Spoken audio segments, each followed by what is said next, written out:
안녕하세요.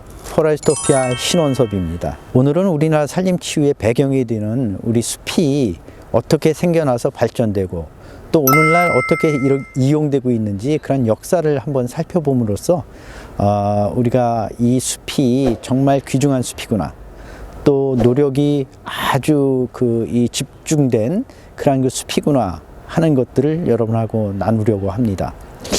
우리나라는 원래 이렇게 그 숲이 굉장히 많은 나라였었죠. 조선시대만 보더라도 굉장히 이 숲이 울창해서 호랑이가 막 이 동네까지 나타나고 그런 그 기록들이 있는 걸 보면 그때만 해도 숲이 굉장히 울창했던 것을 우리가 짐작할 수 있습니다. 그런데요, 그 일제 36년간의 어떤 이 자원 수탈, 또 그 이후에 한국전쟁, 또 전쟁 이후에 아주 사회가 굉장히 어수선하고 또 도난벌이 성행이 돼서 우리나라의 국토는 대부분 훼손되고 또 민둥산으로 남아 있었다고 합니다. 그래서요, 1970년대만 하더라도 외국에서 비행기를 타고 일본을 거쳐서 우리나라를 오면 일본은 국토가 푸른데 우리나라에 들어오자마자 그냥 그 민둥산만 보여서 많은 사람들이 굉장히 가슴이 아팠다고 합니다. 그래서 우리나라는 이제 그 1970년대부터 치산녹화 10개년 계획이라는 것을 세웁니다. 그래서 이 제1차 치산녹화 10개년 계획은요, 1973년부터 이제 시작이 됐습니다.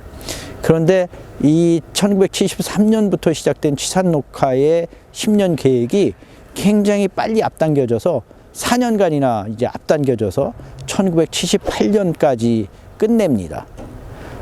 이때는 우리 온 국민들이 대통령부터 시작해서 초등학생까지 전 국토를 녹화하는 것을 목표로 해서 나무를 굉장히 많이 심었죠. 그 다음에 이제 제2차 치산녹화 10개년 계획이 1979년부터 1988년까지 지속적으로 이루어져서 아주 성공적으로 우리나라의 국토가 녹화가 됩니다. 70년대만 하더라도요, 우리나라의 이 숲의 울창함, 이것을 이제 우리 산림학에서는 산림 축척이라고 하거든요. 그런 축척이 거의 10세제곱미터뿐이 되지 않았습니다. 1헥타당. 그런데 현재는 우리나라의 이 축척이 1헥타당 약 한 160세제곱미터가 넘는 것을 보면 정말 이 우리나라 숲이 울창해졌구나 하는 것을 볼 수가 있죠. 아까 말씀드렸듯이 이 숲은 우리 온 국민이 땀을 흘려서 만든 노력해서 만든 그런 그 숲입니다. 온 국민이 노력해서 이제 숲을 잘 가꾸고 이제 관리를 해왔는데, 우리나라 숲이 이렇게 점점 울창해짐으로써 거기에 따라서 이제 우리나라의 산림 정책 패러다임도 바뀌기 시작합니다. 그래서 1970년대, 80년대 이때 이제 숲을 많이 조성을 해서 국토를 울창하게 또 녹화하는 데 목표가 뒀다면, 이제 1990년대 들어오면서 어느 정도 숲이 이제 마련되고 이것을 자원으로 쓰기 위한 기반을 만들기 위해서 산림 정책은 다목적 이용이라는 정책으로 바뀌기 시작합니다. 숲이 가지고 있는 다양한 기능들을 잘 나타낼 수 있도록 관리를 하자, 이런 정책이죠. 그래서 이제 그 정책들이 1990년대부터 이제 쭉 이어오다가 2000년대 오면서 또 이제 숲을 어떻게 관리를 하는가, 이건 이제 서스테이너블한, 다시 얘기하면 지속 가능한 자원으로 만들기 위한 정책이 이제 도입되기 시작합니다.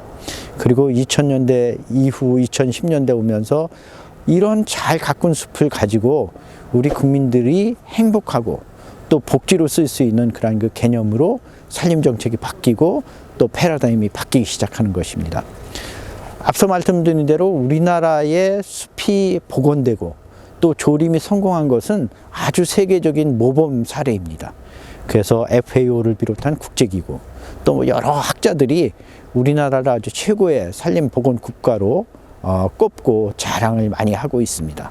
또 레스터 브라운 같은 그런 그 환경학자들도 이러한 그 우리나라의 조림 성공을 세계적인 모범으로 꼽고 있고요.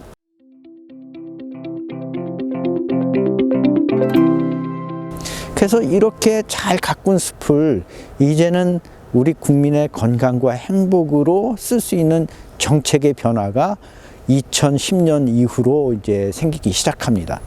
그래서 이런 그 뭐 산림의 휴양이라든지 또 복지, 치유, 교육 이러한 그 다양한 과거에는 그 이 숲을 가지고 목재의 생산이라든지 경제적인 창출의 목표를 두었다면 이제부터는 삶의 질, 국민들이 어떻게 하면 행복하게 살 수 있을까, 또 건강하게 살 수 있을까, 그럼으로써의 어떤 그 숲의 역할 이런 것들하고 이제 연결시키는 정책이 많이 개발하게 됩니다. 그 중에 하나가요, 바로 그 2015년에 제정된 산림복지진흥에 관한 법률입니다. 이 법은요, 우리나라의 숲을 국민들의 행복과 건강과 또 복지로 오직 쓸 수 있도록 다양한 기반, 전문가를 육성하는 제도들, 또 이것을 관장하는 공공기관, 이런 것들을 만드는 다양한 기반을 이 법에서 규정을 하고 있습니다. 뭐 예를 들면 우리나라 그 산국산림복지진흥원이라는 공공기관이 숲의 기능들을 잘 활용해서 국민들의 건강과 행복, 복지 이런 것들을 연결시켜주고 관리하는 기관인데요. 이것이 이제 이 법에 의해서 생겨나기 시작했고요. 또 저소득계층이나 사회적으로 또 이 소외된 계층들을 위해서 이런 그 숲의 기능들을 잘 혜택을 받을 수 있도록 산림복지 바우처 제도를 만드는 것, 또 산림치유 지도사, 또 뭐 산림 이 복지 전문가들을 교육시키고 자격을 관리하고 이런 것들에 대한 이 법률적인 근거, 또 이 산림복지 전문업을 등록시키고 이런 것들을 또 이 산업화시키기 위한 등록 제도들, 이런 것들이 이제 이 법에 의해서 만들어지기 시작합니다. 이렇게 이 법이 제정되고 시행됨으로써 정말 우리나라는 세계에서 가장 모범이 되고 또 이 선진이 되는 산림치유와 산림복지 정책을 만들어내고 끝으로 많은 그런 이 숲이 치유의 숲이라든지 산림복지 단지로 지정이 돼서 정말 국민들이 이제 행복하게 이런 것들을 쓸 수 있는 기반이 돼 있다는 것이죠.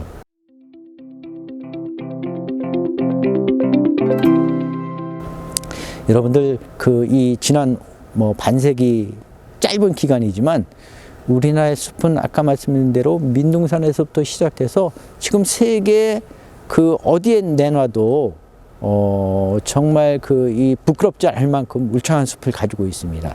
통계에 의하면요, OECD 국가의 평균을 넘는 그러한 이 울창함을 우리나라 숲은 가지고 있답니다. 그래서 이러한 숲을 잘 활용하고 또 여기에서 이 행복과 건강을 얻는 아주 중요한 자원으로 이제 자리매김하고 있는데요. 그래서 이러한 숲에 갈 때마다 저는 늘 이런 생각을 했으면 좋겠습니다. 이런 숲은 그냥 뚝 떨어진 것이 아니고 우리의 선배님들, 또 그 당시 1970년대 여러 가지 부족하고 정말 힘들고 배고프고 이런 시절인데도 불구하고 온 국가의 자원과 인력과 노력을 집중해서 이렇게 훌륭한 숲을 만들어냈다는 것, 이런 것들에 대한 고마움을 가지면서 숲을 이용하고 그럼으로써 여러분들이 건강하고 행복하게 잘 살아서 이 삶의 질이 높은 행복한 국민이 되었으면 좋겠습니다. 여러분 감사합니다.